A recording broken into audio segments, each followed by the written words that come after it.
In 1995, I started working on getting State Street named after Dr. King.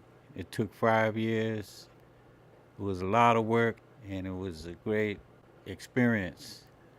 I also was interested in getting a street named after Nelson Mandela because of his courage and his endurance. In my mind, I have so much respect for him and what he endured, and for him to come out of prison and forgive the people that put him in prison for all those 28 years. That was a testament that still resounds in my heart today. Hi, my name is Gino Bush, and I grew up in Harlem, New York. Had a good life until I was 14.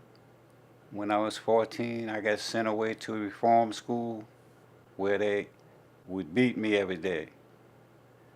And that's the reason I got sent away for killing a correctional officer. But he used to beat me every day with a coal shovel, because we used to shovel coal all day.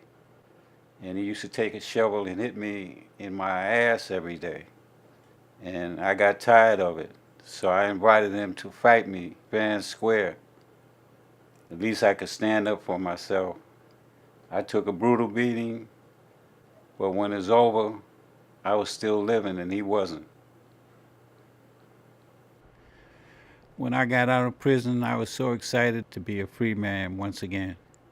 I got involved in the community, and then I started working for this commercial ambulance company. We got a call one day, and the dispatcher said, "Medic 1, take a 78."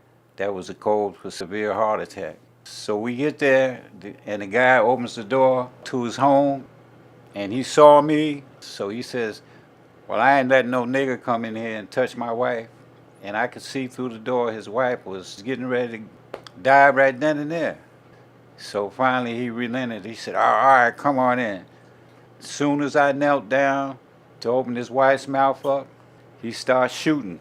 The first bullet he shot hit my hat. I used to hate wearing this hat. And then he shot me in my side and shot me in my knee.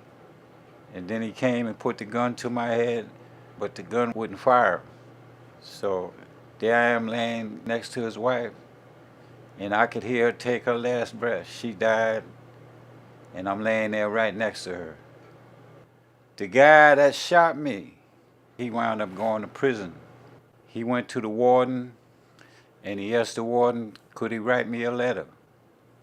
So he wrote me a letter, 16 pages long, and asked me to forgive him.